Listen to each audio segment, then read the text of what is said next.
विक्रम सेठ की a suitable boy. सोचिए, एक किताब जो अंग्रेजी साहित्य की सबसे लंबी किताबों में गिनी जाती है। पर ये सिर्फ एक किताब नहीं है, ये अपने आप में एक पूरी दुनिया है। एक ऐसी दुनिया जिसकी शुरुआत तो होती है एक लड़की के लिए दूल्हे की तलाश से, लेकिन धीरे धीरे ये कहानी फैलकर एक नए नए आज़ाद हुए देश के बनने की एक महागाथा बन जाती है। तो सवाल ये उठता है, क्या सच में क्या 1300 से ज्यादा पन्ने सिर्फ एक शादी के बारे में लिखे जा सकते हैं? असल में यही सवाल इस नॉवल का दिल है।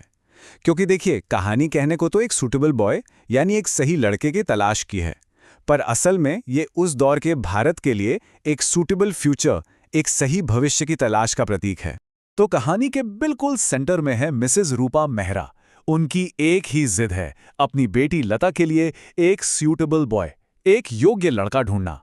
और बस यहीं से शुरू हो जाता है प्यार, फर्ज और परंपरा के बीच का एक ऐसा सफर जो लता की जिंदगी को हमेशा के लिए बदलने वाला है। तो लता के सामने है तीन रास्ते, तीन बिल्कुल अलग अलग दुनियाएं। एक तरफ है कबीर दुर्रानी, जोशीला क्रिकेटर, लता का पहला प्यार, कह सकते हैं दिल की आवाज। लेकिन एक मुश्किल है, वो मुस्लिम है जो उस जमाने के समाज को मंजूर नहीं। फिर आता है अमित चैटर्जी, कोलकाता का एक जाना माना कवि। वो दिमाग को तो बहुत भाता है, पर शायद जिंदगी की असलियत के लिए थोड़ा अव्यवहारिक है। और फिर है तीसरा, मां की पसंद, हरेश खन्ना, एक मेहनती सुलझा हुआ जूता बनाने वाला जो एक स्थिर भविष्य का वादा करता है।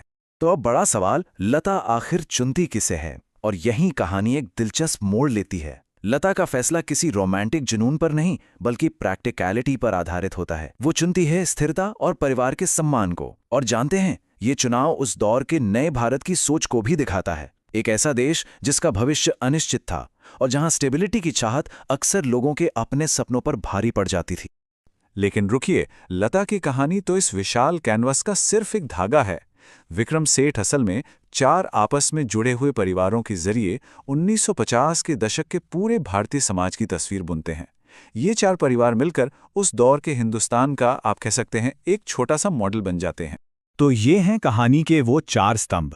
सबसे पहले मेहरा परिवार, मिडिल क्लास और परंपराओं से बंधा हुआ। फिर आते हैं कपूर, राजनीति में एक्टिव और सोच में मॉडर्न।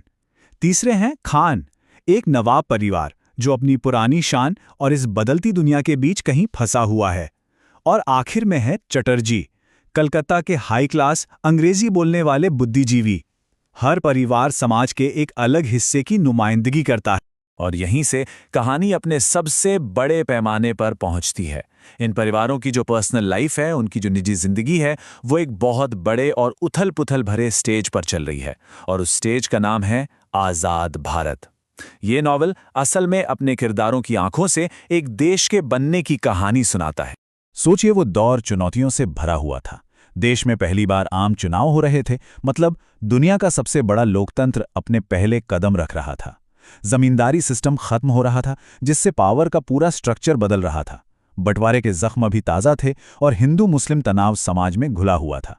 और इन सब के साथ साथ जाति और छुआछूत जैसी गहरी सामाजिक बुराइयां तो थी ही। विक्रम सेठ इन सभी मुद्दों को कहानी में बहुत ही सहज तरीके से बुन देते हैं। तो फिर इस पूरे महाकाव्य के दिल में आखिर कौन सा संघर्ष है? वो है चॉइस और ट्रेडिशन के बीच की खींचतान, पसंद और परंपरा की लड़ाई। और ये एक ऐसी कशमकश है जो किरदारों की पर्सनल लाइफ में तो है ही, लेकिन साथ ही साथ पूरे देश के सामने भी खड़ी है। ये जो समानांतर दुविधा है ना, यही इस नॉवल का सार है।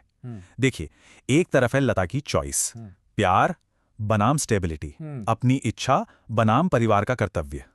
और दूसरी तरफ बिल्कुल यही दुविधा भारत के सामने थी, मॉडर्निटी अपनाएं या ट्रेडिशन से जुड़े रहें, इंडिविजुअल फ्रीडम को चुनें या सामाजिक नियमों को। तो लता का जो चुनाव है वो असल में भारत के चुनाव का ही एक छोटा सा आईना बन जाता है। और इस नॉवल की आत्मा में बसता है गंगा जमुनी तहजीब का जिक्र। ये एक बहुत ही खूबसूरत शब्द है जो उस मिलीजुली संस्कृति के लिए इस्तेमाल होता है जहां हिंदू और मुस्लिम परंपराएं सदियों से एक दूसरे के साथ घुल मिलकर रहती आई हैं।